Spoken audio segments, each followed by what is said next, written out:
بسم الله الرحمن الرحيم. الحمد لله رب العالمين، والصلاة والسلام على أشرف الأنبياء والمرسلين سيدنا محمد وعلى آله وصحبه أجمعين. أما بعد، کتاب ہے فیضان اسلم فی شرح مسند امام اعظم رحمۃ اللہ علیہ. ان کی زندگی کے حالات اور واقعات پر بات کر رہے تھے. شروع کریں گے صفحہ نمبر 32. عنوان ہے ائمہ اہل بیت کرام سے اخذ فیض. امام اعظم ابو حنیفہ رضی اللہ تعالی عنہ نے 9 ائمہ اہل بیت سے اکتساب علم کیا. چند کا ذکر اختصار کے ساتھ کیا جاتا ہے.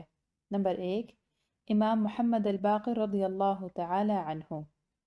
امام اعظم رضی اللہ تعالی عنہ امام محمد الباقر کے حدیث میں شاگرد ہیں.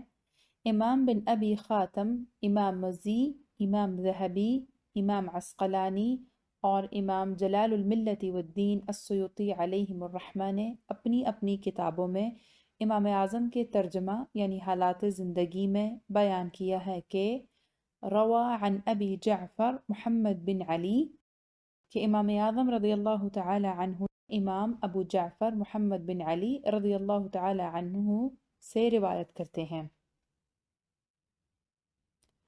نمبر 2، امام زید رضی اللہ تعالی عنہ. امام موفق بن احمد المکی علیہ الرحمہ اور صاحب سبل الہدى والرشاد امام محمد بن یوسف الشافعی نے امام اعظم رضی اللہ تعالی عنہ کے حدیث کے شیوخ میں امام زید رضی اللہ تعالی عنہ کا نام ذکر کیا ہے. حاشیہ میں ذکر ہے موفق مناقب امام اعظم ابی حنیفہ صفحہ نمبر 44، صالحی عقود الجمعان صفحہ نمبر 72. نمبر 3، امام جعفر صادق رضی اللہ تعالی عنہ. امام اعظم نے 2 سال امام جعفر صادق رضی اللہ تعالی عنہ کی شاگردگی اختیار فرمائی. ان 2 سالوں کا ذکر فرماتے ہوئے امام اعظم رضی اللہ تعالی عنہ فرماتے ہیں لولا لسنتان لہلک النعمان. ترجمہ: اگر امام جعفر صادق رضی اللہ تعالی عنہ کے پاس گزارے ہوئے 2 سال نہ ہوتے تو نعمان بن ثابت ہلاک ہو جاتا. حاشیہ میں ذکر ہے محمود شکری آلوسی مختصر التحفہ الاثنی عشریہ. فتویٰ نویسی. ابو عثمہ رحمۃ اللہ علیہ فرماتے ہیں کہ امام حماد بن ابی سلیمان رضی اللہ تعالی عنہ کا انتقال ہوا تو آپ کے تلامذہ نے متفق ہو کر امام ابو حنیفہ رضی اللہ تعالی عنہ کو اپنے استاد محترم کی مسند پر بیٹھنے کی التجا کی. آپ رضی اللہ تعالی عنہ نے فرمایا کہ مجھے یہ کام اس شرط پر منظور ہے کہ آپ میں سے کم از کم 10 حضرات میرے ساتھ رہیں گے تو میں یہ کام کروں گا. ان کے شاگردوں نے آپ کی اس شرط کو قبول کر لیا تو آپ مسند پر تشریف فرما ہوئے اور ان حضرات میں سے ابو اسحاق شیبانی علیہ الرحمہ نے آپ کا پورا ساتھ دیا. حاشیہ میں ذکر ہے موفق بن احمد مکی مناقب امام اعظم رضی اللہ تعالی عنہ. ترجمہ: علامہ فیض احمد اویسی علیہ الرحمہ، مکتبہ نبویہ لاہور صفحہ نمبر 91. فقہی بصیرت کی چند مثالیں. نمبر 1، امام اعظم کے زمانے میں کوفہ میں ایک عورت سیڑھی پر چڑھی تو اس کے شوہر نے اس کو کہا اگر تو سیڑھی سے مزید اوپر چڑھی تو تجھے طلاق، اور اگر تو سیڑھی سے نیچے آئی تو تم کو 3 طلاقیں. اس صورتحال سے بچنے کے لیے لوگ امام صاحب کی خدمت میں حاضر ہوئے تو امام صاحب نے فرمایا کہ چند عورتیں اس سیڑھی کے نیچے کھڑی ہو جائیں اور وہ عورت سیڑھی کی بجائے عورتوں کے کندھوں پر بیٹھ کر نیچے آ جائے تو نہ طلاق ہوگی اور نہ مرد پر قسم واقع ہو گئی. حاشیہ میں ذکر ہے موفق بن احمد مکی مناقب امام اعظم رضی اللہ تعالی عنہ.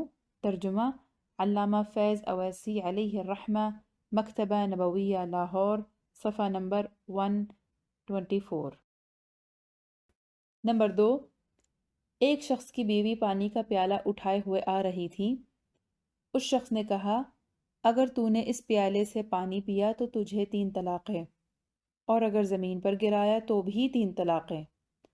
اور اگر کسی کو دیا تو بھی 3 طلاقیں۔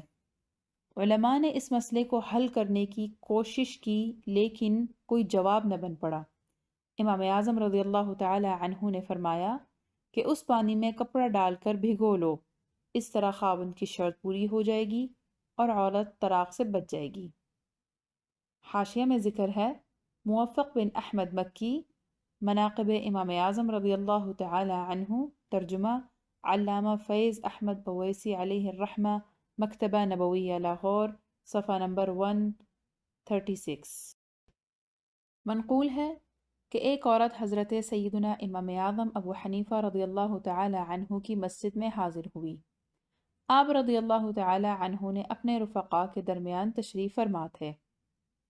اس نے ایک سیب نکالا جو ایک طرف سے سرخ اور دوسری جانب سے زرد تھا۔ اس نے بغیر کوئی بات کیے سیب آپ رضی اللہ تعالی عنہ کے سامنے رکھ دیا۔ آپ رضی اللہ تعالی عنہ نے اس کے 2 ٹکڑے کر دیے، عورت چلی گئی۔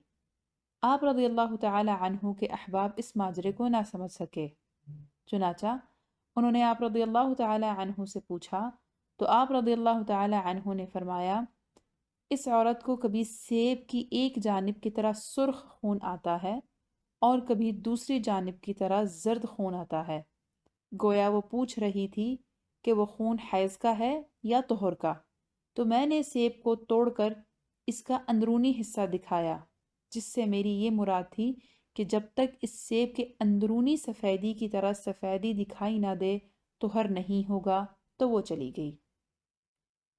سراج الامہ امام اعظم ابو حنیفہ رضی اللہ تعالی عنہ فرماتے ہیں کہ میں بصرہ میں داخل ہوا، سوچا تھا کہ جو بھی مجھ سے سوال کرے گا میں اس کو جواب دوں گا، لیکن بصرہ والوں نے مجھ سے ایسے ایسے سوال کیے کہ میرے پاس ان کا کوئی جواب نہ تھا۔ پھر میں نے عزم کر لیا کہ آئندہ اپنے استاذ حضرت سیدنا حماد علیہ الرحمۃ اللہ الرزاق کی صحبت کبھی نہ چھوڑوں گا۔ چنانچہ 20 سال ان کی صحبت میں رہا۔ آپ رضی اللہ تعالی عنہ فرماتے ہیں، میں ہر نماز میں اپنے والدین، تمام اساتذہ اور بالخصوص حضرت سیدنا حماد علیہ رحمۃ اللہ تعالی کے لیے دعائے مغفرت کرتا ہوں، اور امام ابو یوسف رحمۃ اللہ تعالی علیہ فرماتے ہیں کہ میں اپنے والدین سے پہلے اپنے شیخ امام ابو حنیفہ رضی اللہ تعالی عنہ کے لیے دعا کرتا ہوں۔ حاشیہ میں ذکر ہے تاریخ بغداد نمبر 7297، النعمان بن ثابت ابو حنیفہ التیمی، ذکر خبر ابتداء ابی حنیفہ بالنظر فی العلم، جلد نمبر 13، صفحہ نمبر 334 بتغیر۔ مطلب طباعت میں اس صفحے میں اختلاف بھی ہو سکتا ہے۔ آپ کا حلیہ مبارک۔ كان الإمام أبو حنيفة رحمه الله تعالى فصيح اللسان عذب المنطق، إن تكلم أحسن الناس منطقا وأحلاهم نغمة وأنبههم على ما يريد، وكان جميلا تعلوه سمرة، حسن الوجه والهيئة، نظيف الملبس، طيب الرائحة، حتى إنه يعرف بريح الطيب إذا أقبل أو إذا خرج من منزله قبل أن يرى. وصفه تلميذه أبو يوسف بقوله: كان أبو حنيفة ربعا من الرجال، ليس بالقصير ولا بالطويل، وكان أحسن الناس منطقا وأحلاهم نغمة وأنبههم على ما يريد، يا وأنبههم على ما يريد. ووصفه عمر بن حماد بقوله: إن أبا حنيفة كان طوالا تعلوه سمرة وكان لبسا حسنا. میں دوبارہ پڑھوں گی اس لائن کو۔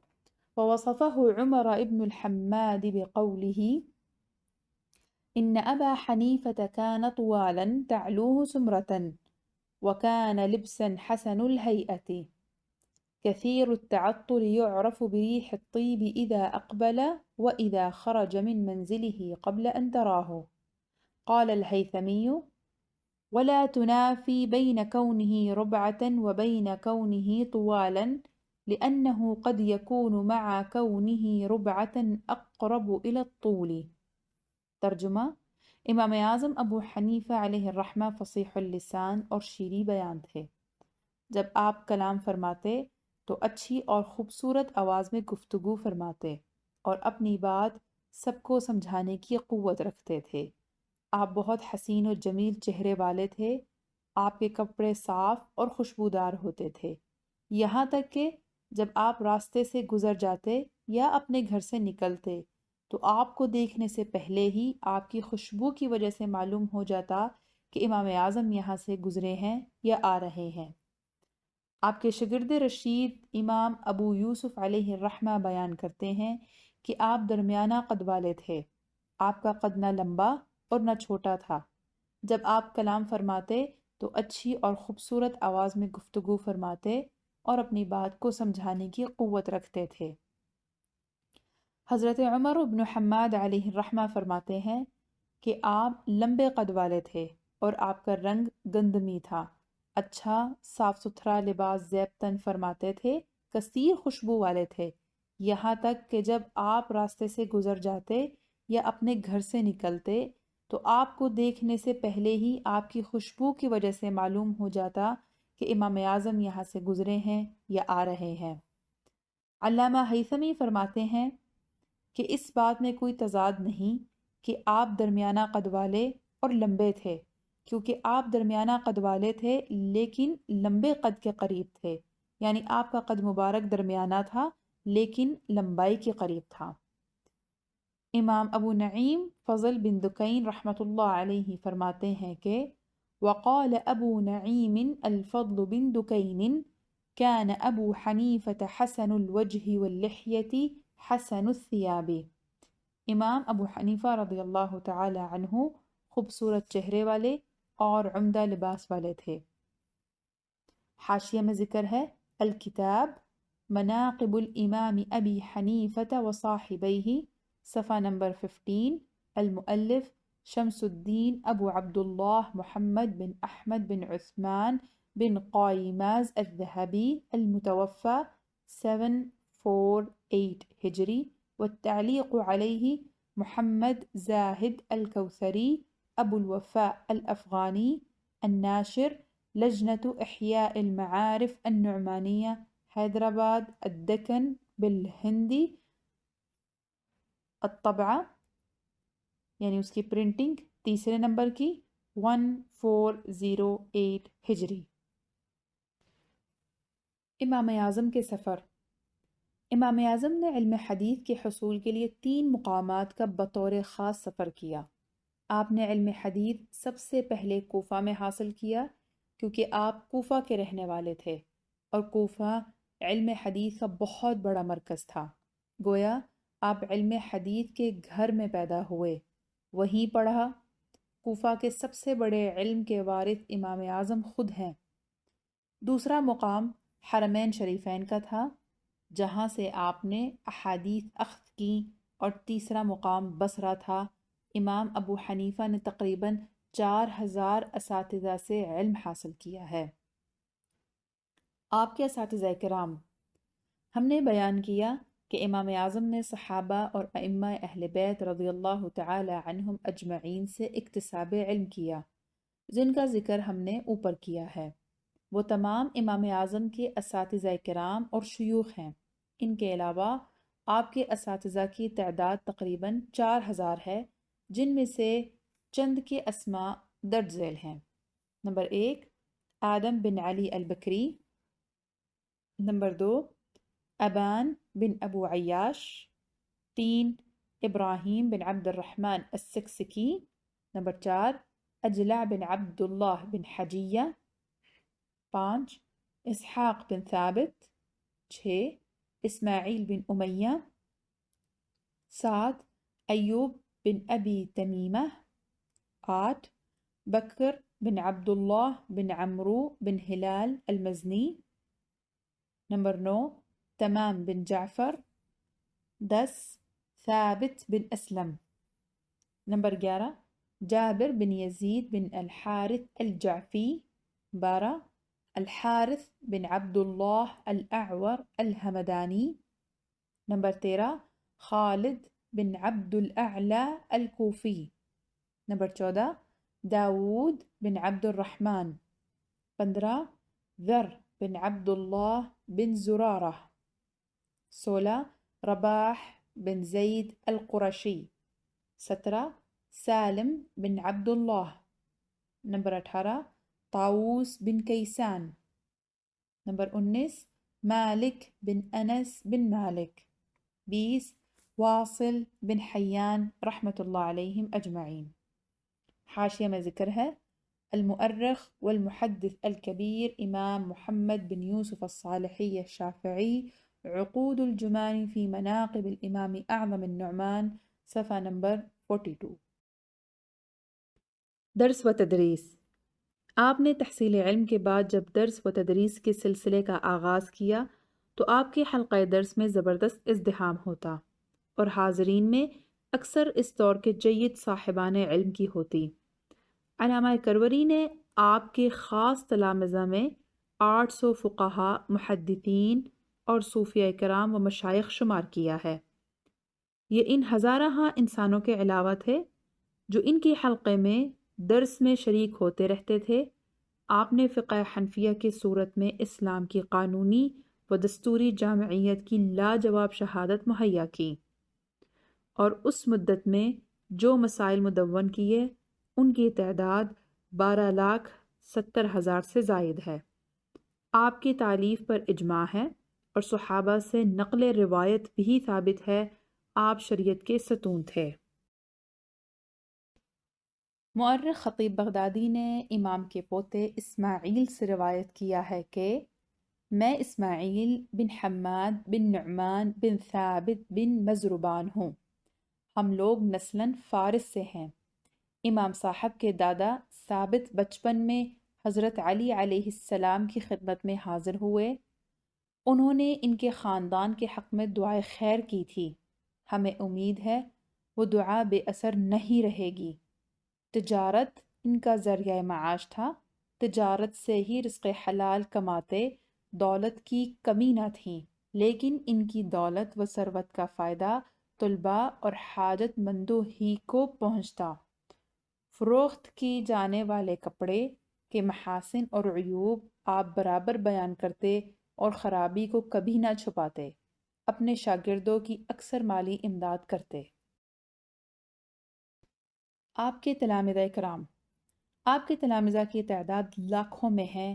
چند مشہور کے اسماء درج ذیل ہیں: امام ابو یوسف، امام محمد بن حسن شیبانی، امام ظفر، حماد بن نعمان، یہ امام اعظم کے صاحبزادے ہیں، ابراہیم بن طہمان، حمزہ بن حبیب، عیسیٰ بن یونس، یزید بن زریع، اسد بن عمرو بجلی، حکام بن یعلا بن سلمہ رازی، خارجہ بن مصعب، عبد الرحمن مقری، ابو نعیم، ابو عاصم وغیرہ رحمۃ اللہ تعالی علیہم اجمعین.